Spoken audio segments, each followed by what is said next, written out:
카카오톡 단체방이 울립니다. 아이 친구 엄마가 올린 사진 한 장. 필리핀 세부 영어 캠프에서 원어민 선생님과 웃고 있는 아이의 얼굴입니다. 우리 지호 4주 만에 영어로 발표했대요. 그 한 줄에 엄지척 이모티콘이 줄줄이 달립니다. 하지만 정작 내 손은 멈춰 있습니다. 축하한다는 말 대신 머릿속에 떠오르는 건 하나? 우리 애는 아직 안 보냈는데 늦은 건 아닐까? 여름 방학이 다가올 때마다, 겨울 방학 시즌이 돌아올 때마다 부모들 사이에서 가장 뜨거운 주제가 있습니다. 영어 캠프. 그 중에서도 가장 예민한 질문이 바로 이겁니다. 몇 살에 보내는 게 맞을까? 초등학교 1학년, 3학년? 아니면 고학년까지 기다려야 할까?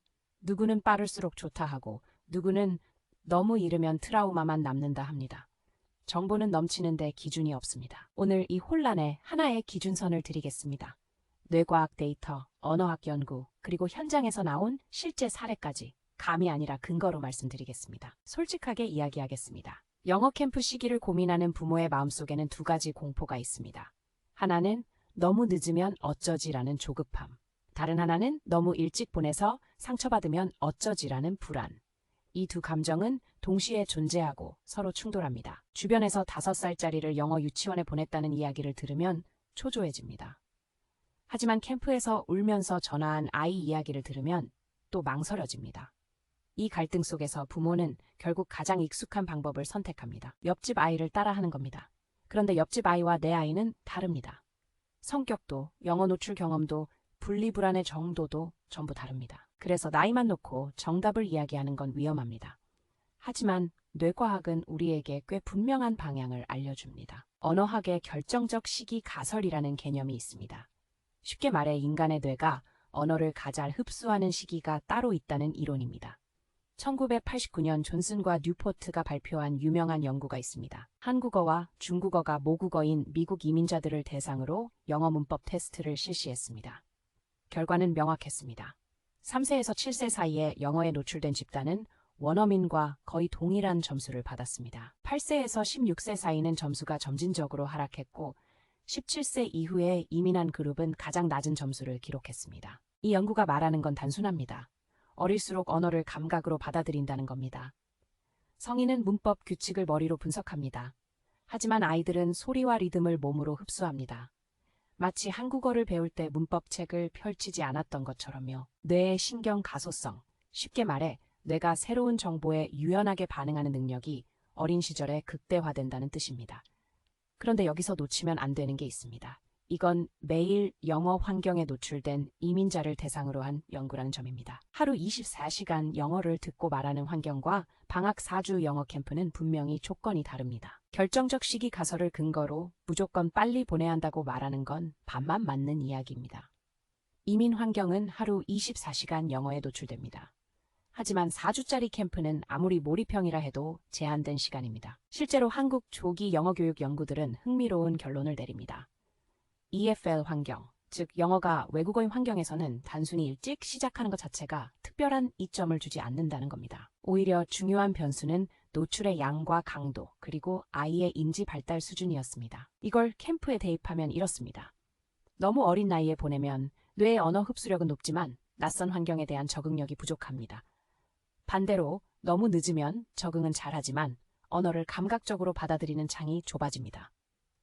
결국 두 조건이 교차하는 지점이 있습니다. 구체적으로 나이별로 정리하겠습니다. 먼저 5세에서 7세. 이 시기의 아이들은 소리에 대한 민감도가 가장 높습니다. 발음과 억양을 자연스럽게 흡수하는 황금기입니다. 하지만 부모와 떨어져 낯선 환경에서 생활하는 건 큰 스트레스가 될 수 있습니다. 이 나이라면 부모 동반형 가족적 캠프가 적합니다. 아이는 오전에 영어 수업을 듣고 오후에는 부모와 함께 현지 문화를 체험합니다. 분리불안 없이 영어에 대한 긍정적 첫인상을 심어줄 수 있습니다. 초등 저학년 8세에서 9세. 이 시기부터 인솔자 동반 캠프가 가능해집니다. 기본적인 자기 관리가 되고 또래 관계를 형성할 수 있는 사회성이 갖춰지는 시기입니다. 다만 영어가 전혀 처음이라면 좌절감을 느낄 수 있으므로 국내 영어 캠프나 한국인 스태프가 상주하는 해외 캠프를 초등 고학년 10세에서 12세. 현장 전문가들이 가장 많이 추천하는 적정 시기입니다.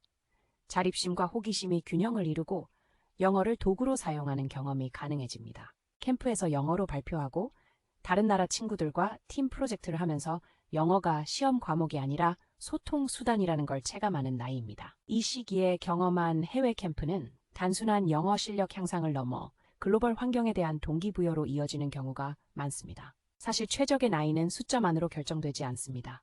세 가지 조건이 함께 충족되어야 합니다. 첫째, 아이가 부모와 일정 기간 떨어져 지낼 수 있는 정서적 준비가 되어 있는가? 할머니 집에 하루 자는 것조차 힘들어하는 아이를 4주 해외 캠프에 보내는 건 무리입니다. 둘째, 영어에 대한 최소한의 친숙함이 있는가? 알파벳도 모르는 상태에서 몰입형 캠프에 들어가면 학습이 아니라 생존이 됩니다. 셋째, 아이 본인의 동기가 있는가? 엄마가 가래서가 아니라 나도 영어로 말해보고 싶어 라는 작은 불씨라도 있어야 캠프 경험이 성장으로 연결됩니다. 이 세 가지를 체크한 뒤에 나이를 대입하는 겁니다. 순서가 중요합니다. 많은 부모가 놓치는 게 있습니다. 캠프는 시작 버튼이지 완성 버튼이 아니라는 사실입니다.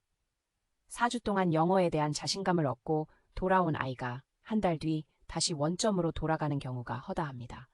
언어는 근육과 같아서 쓰지 않으면 퇴화합니다. 캠프에서 돌아온 뒤 주 2서 3회 원어민 화상 수업을 연결하거나 캠프에서 사귄 외국인 친구와 영상통화를 이어가는 것만으로도 효과는 크게 달라집니다. 영어 일기를 쓰게 하거나 좋아하는 유튜브 채널을 영어로 바꿔보는 것도 방법입니다. 핵심은 영어를 계속 쓸 이유를 만들어주는 겁니다. 캠프 전에는 몇 살에 보낼까를 고민하지만 캠프 후에는 이 불씨를 어떻게 살릴까를 고민해야 합니다. 사실 후자가 훨씬 중요합니다. 영어 캠프 비용이 수백만 원입니다. 그 투자를 살리는 건 캠프 이후 6개월에 걸립니다. 이 영상을 여기까지 보셨다면 한 가지 확실한 게 있습니다. 당신은 아이의 영어 교육을 진지하게 고민하는 부모라는 것, 그리고 그 고민 자체가 이미 아이에게 가장 큰 선물입니다. 정리하겠습니다. 뇌과학적으로 언어 흡수력이 가장 높은 시기는 사춘기 이전, 특히 3세에서 7세 사이입니다.